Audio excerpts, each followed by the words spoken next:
What's up, everybody? Today I'm diving into a slick little forgotten action flick about an assistant district attorney with a perfect family and nothing but a bright future ahead of him. But his next case is going to be settled out of court when he's accused of murder, and the only person who knows of his innocence is the killer who framed him. I'm of course talking about the 1991 hidden gem Ricochet, starring Denzel Washington and a truly demented John Lithgow.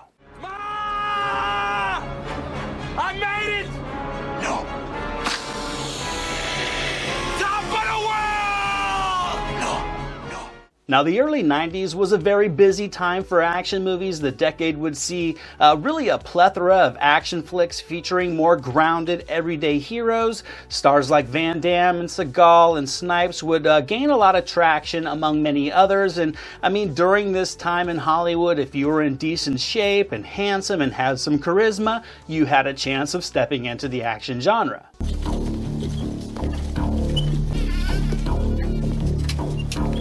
This brings us to a young Denzel Washington. Now, here in the present day, Washington is a top-tier, Oscar-winning actor that still does dabble in the action genre from time to time, and there is no doubt that his name these days naturally brings whatever film he's in a bit of legitimacy and gravitas and, of course, Oscar buzz. But that wasn't the case back in 1991. Now, at the time, Washington had already been in the business for some years already, doing mostly TV work. He gained some notoriety on the TV drama St. Elsewhere from 1982 to 1988, and after that series ended, I think he sort of tested the water, so to speak, in terms of the types of different roles that he wanted to take on, but he was still gaining some attention along the way. He earned a supporting actor nomination for his performance in Cry Freedom in 1987. His performance in the Civil War drama Glory in 1989 was outstanding as well, earning him an Oscar for supporting actor. However, in 1990, he paired with Bob Hoskins in the ill-conceived comedy Heart Condition. He also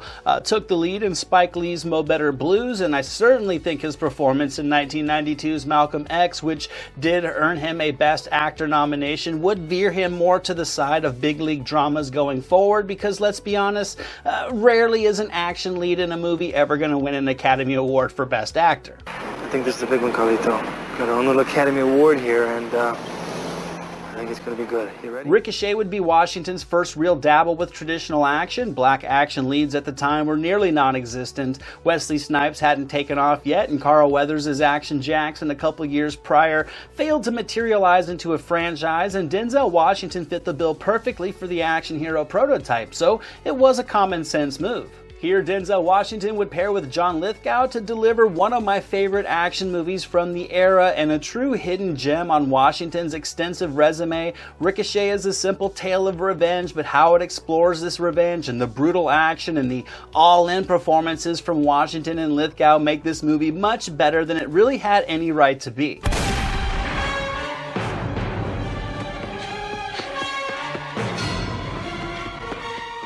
The story overall is fine. It's not overly intricate or anything, but I think the style and just the sadistic ambition that's draped over the entire movie make it very easily engaging. It definitely does have a strong 80s genre vibe to it, and I think how it blends action movie tropes with those of a psychological thriller is pretty impressive. I think it sets the mood instantly with Alan Silvestri's suspenseful score. It's clearly nothing more than a slightly altered version of his Predator score, yet it works perfectly here to create an instantly sinister vibe for this gritty plot. We meet a young Nick Stiles. He's an everyman with a bright career future ahead of him and some solid on-the-court skills, and it isn't long before he crosses paths coincidentally with Earl Talbot Blake. The sequence on the fairgrounds is just absolutely comical and just so on the nose as Stiles strips down to save the day, sending Blake to prison, thus fueling the entire plot that's to come.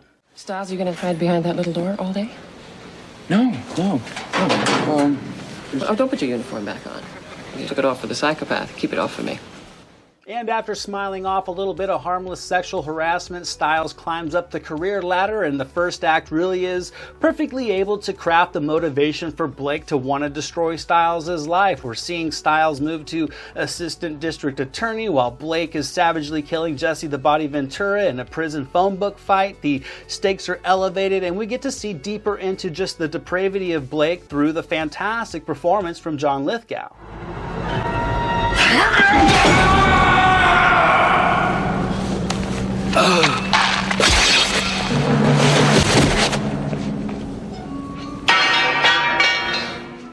you really can connect with and invest in the journey of Nick Stiles because Washington is just so cool and suave in this role. You feel this guy is just prepared for anything life has to throw at him. He's just always in control. His range really does shine in many scenes, like the courtroom scenes, the ultimatum with Odessa and his gang. These are moments you almost forget it's an action movie, but as I said, almost, because Ricochet rarely lets its foot off the gas in terms of action, suspense, and just brutal violence overall. But hands down, Denzel Washington and John Lithgow are who truly do make this movie great. Both elevate their characters immensely. For Lithgow's Earl Talbot Blake, he's as sadistic as he is intelligent. Lithgow really leans into the insanity of the role, and he's just scene stealer with a collection of just delightfully just evil lines of dialogue. But above all, he's a true villain for Stiles that can almost match him on nearly every level. Oh, come on.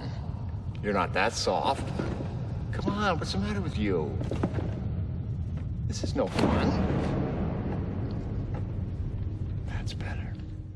Ricochet does a good job of building the anticipation, and when Blake escapes and the entire tone of the film shifts, it's fantastic. Blake gets the upper hand and strategically just dismantles Stiles' life in the most merciless of ways. Stiles suddenly has no control over his life as things just get worse and worse and worse for him. It almost seems like there's no way he's going to get out of it. And sure, there are some conveniences in the path of Blake's revenge to make it go off without a hitch, but I don't think there's anything that really gets in the way of being to sympathize with Stiles and wanting to see how he's going to be able to get his life back by the time the movie ends. I think all of this gives Ricochet a fun, quick-moving pace with very energized performances and sturdy storytelling and just enough violent action. I mean, seeing Blake toy with Stiles effectively ramps up the tension and the uneasiness. You can sense that Stiles is reaching his breaking point, and when it all culminates, it does so in just a fantastic finale high up on the Watts Towers. It's a very unique and just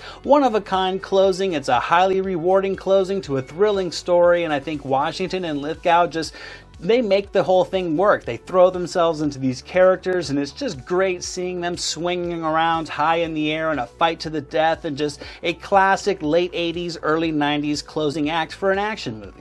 And that's it for today, guys. That's my look back at 1991's Ricochet. It's definitely a product of its time, but it's also thrilling and adrenaline pumping and dramatic and highly engaging. And action movies these days just don't lean into the darkness like this one was able to do. So let me know your guys' thoughts on this movie down in the comments if you've seen it. If you haven't, I think it's still currently streaming on HBO Max, and it's certainly worth checking out. So until the next video, guys, thank you so much for watching. I truly do appreciate it, and I'll see you at the movies. This is Jack Burton in the Pork Chop Express, and I'm talking to whoever's listening out there. Flag of war. You gotta become war. I suppose we have to register you as a lethal weapon. You trying to say Jesus Christ can't hit a curveball? Death of Earl Talbot Blake may signal the... Oh, Mr. Stiles, any comments, please? Yeah, news at 11? Nah. Hey, what's up, everybody? I hope you're all doing fantastic out there today. Thank you, as always, for stopping by the channel. I have a fun, forgotten little action flick from 1991 to talk about with you guys today. It's called Toy Soldiers. It's a top-tier, die-hard knockoff, in my opinion. It does follow a familiar structure, but I think it adds plenty of its own ambition to result in a fast-paced action thriller with a charming emotional core that still holds up pretty good today.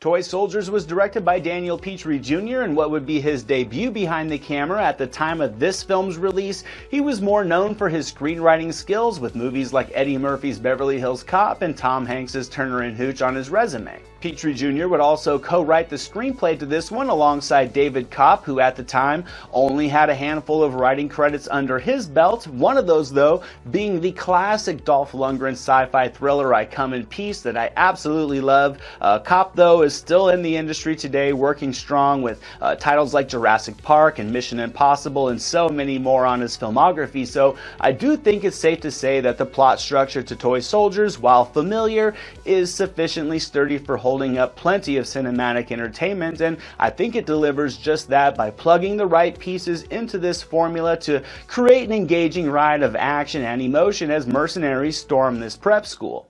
Fuego!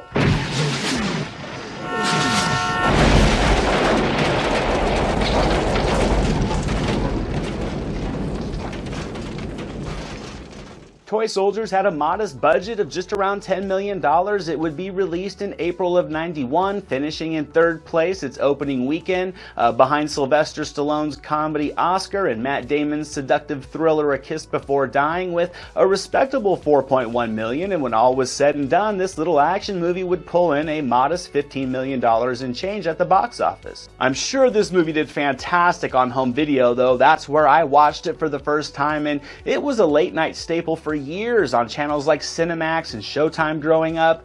Critic legend Roger Ebert claimed the movie to be utterly predictable with its gimmicks lacking cleverness, so clearly he missed the point. But where Ebert didn't find his big brain tickled, audiences on CinemaScore gave the film an A-, and I think that's on par because this movie wasn't trying to invent the wheel. It was aiming to be a die-hard movie for teenage boys, and it succeeded in doing just that.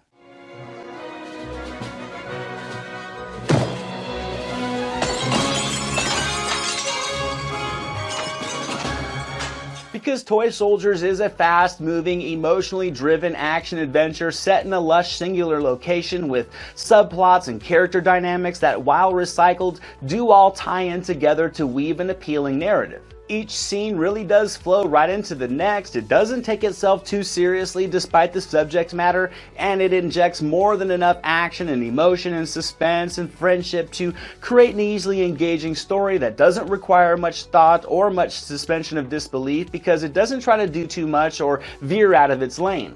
The film kicks off with our villains who, despite their firepower, aren't the most effective. They've stormed a palace of justice in Colombia. Luis Cali is the villain here, played with loads of charisma by Andrew Divoff. I mean, he's no Hans Gruber, but he does a great job as the maniacal villain. He's demanding the release of his kingpin father. The only problem is he's already been turned over to the U.S. authorities the day earlier. So they drop the judge off in what I think is a great aerial shot as they flee the scene. It's a solid action-packed intro to show these villains will kill to get what they need. The film then shifts to the tranquil campus of the Regis School, an all-boys prep school. The mood is light. It's a great setting with plenty of depth and texture. I mean, you want to go to school here, but it's also the perfect playground for all the action that's to come.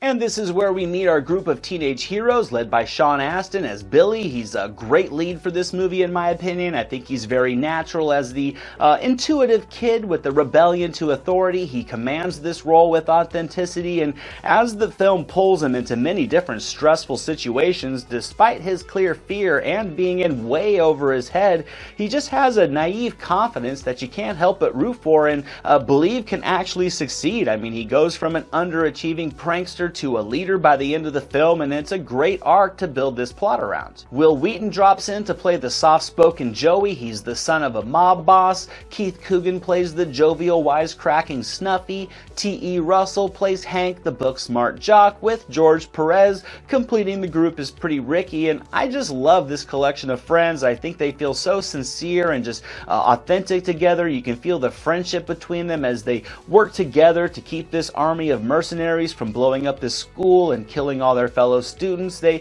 are naturally going to have their ups and downs. They're not really built for this situation, but you can easily connect with their mission despite the absurdity the concept of a group of kids stopping armed terrorists may sound. We're well and truly fucked. I mean, they can't rescue us. We'd all get killed. Then they'll pay the ransom. Maybe. We're gonna do something, right?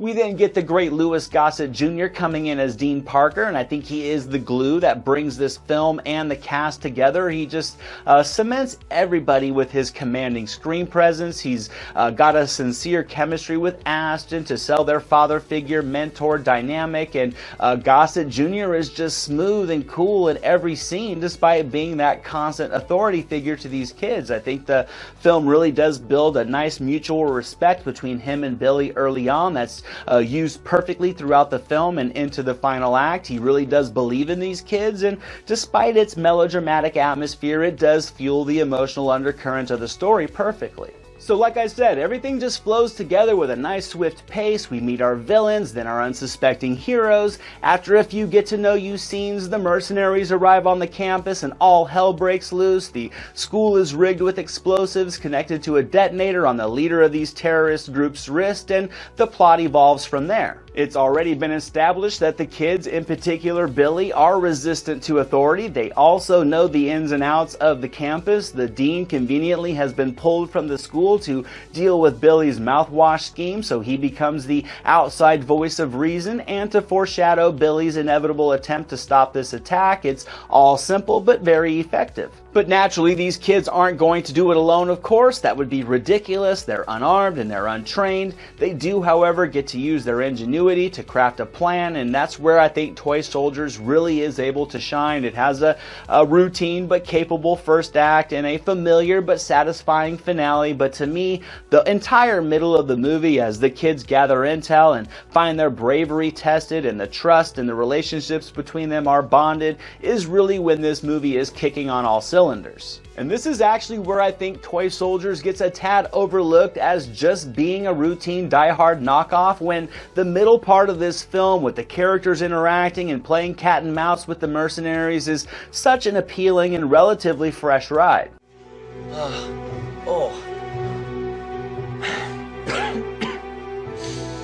I'm feeling a little better, sir. Good. These were the moments I loved as a kid, putting myself into the position of these kids and thinking what I would do in their situations. This middle act where Billy escapes campus to deliver the intel to the dean and the military personnel, I think is the most just tension-filled and creative sequence in the film. It always has me on edge, and I think it's so well crafted and nicely timed with the hourly head count that the terrorists are doing on these students. The switching of the chip in the remote control plane with the school bomb is an effectively suspenseful scene. It's more than a little unbelievable, but not too much. I mean, the sequence helps ramp up the suspense to the closing final act, and while it all may be a bit familiar in the genre, I think Toy Soldiers adds plenty of capable pieces that mingle together so well to result in a solid action flick you can effortlessly escape into if you want. From there, the military takes over and it's the usual gunfights and practical explosions, but it is a rewarding finale despite its familiarities. These kids are really put to the test so many times during the story. You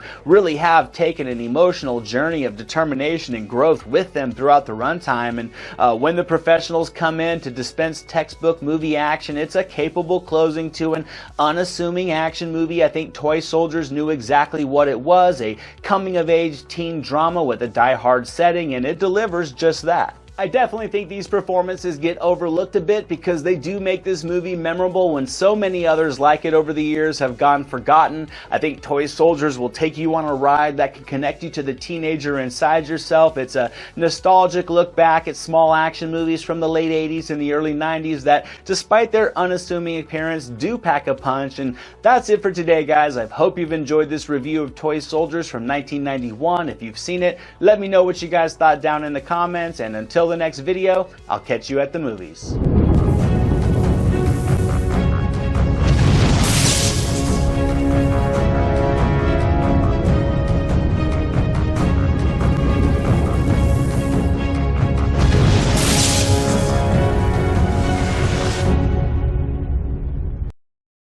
Hope you're all fantastic out there today. Thank you for stopping by the channel. I have a little action thriller set down on the river to talk about with you guys today. I'm diving into 1993 Striking Distance starring Bruce Willis and Sarah Jessica Parker from director Rowdy Herrington. It's not a perfect movie, but it's also not as bad as its reputation may tell you, so let's dive into it.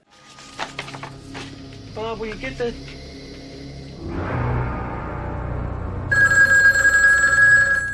Striking Distance keeps a typical genre structure, and Willis does play close to the belt as a former cop from a family of cops named Tom Hardy, who now works his river rescue when he's not drinking and sleeping one off. He isn't liked by his peers, and traumatic events from the past have Hardy at a low point in his life, but that changes when a series of bodies begin showing up in the river that he patrols, bodies of women from his past, as the killer calls to taunt him with each one. Now, like I said, this isn't a perfect movie. Willis is commanding and he delivers his trademarks despite feeling a bit tired in the role. It could have been the character he was playing, but he also shows no real chemistry with Sarah Jessica Parker, and their recycled love dynamic honestly does get in the way at times. Now, admittedly, the movie does rely on some cliches. Willis is his typical burnt out. It's the same persona we saw in the first act of Die Hard with a Vengeance, in The Last Boy Scout, even Last Man Standing. So he doesn't really do anything out of the box in this movie, despite